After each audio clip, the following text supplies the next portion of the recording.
Salut tous, alors là franchement on est sur une histoire qui sent très mauvais pour France Télévisions. Nathanaël de Rinxen, visage historique de France 2, plus de 30 ans dans la maison, 16 ans joker du Trésor, un journaliste que les téléspectateurs connaissent depuis maintenant des années. Voilà qu'on apprend qu'il va quitter le groupe public après une procédure de licenciement annoncée par la lettre reprise par OZAP et d'autres médias.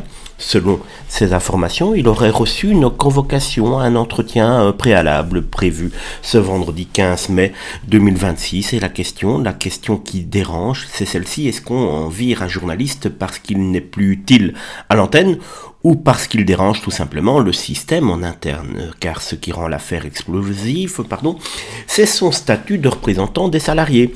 Nathanaël avait été élu avec le soutien de Force ouvrière et siégeait au conseil d'administration de France Télévisions. Force ouvrière avait d'ailleurs annoncé en 2021 qu'il devenait l'un des administrateurs salariés du groupe. Et d'après les informations rapportées, ce statut aurait fini par lui coûter cher, très cher.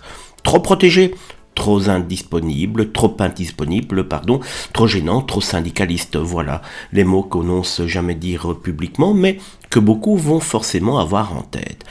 Parce que le timing est brutal. Fin 2024, il perd son poste de joker du Trésor.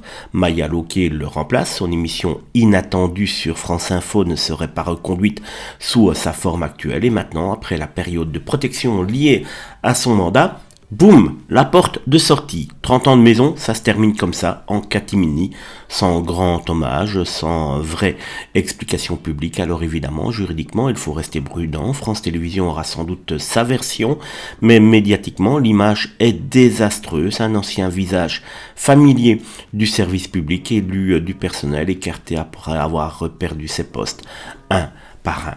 Et là, on peut se poser une vraie question. À France Télévisions, est-ce qu'on récompense la fidélité ou est-ce qu'on élimine ceux qui deviennent trop gênants et qui pourraient mettre des petits grains de sable dans le mécanisme bien huilé de Delphine Ernotte, par exemple?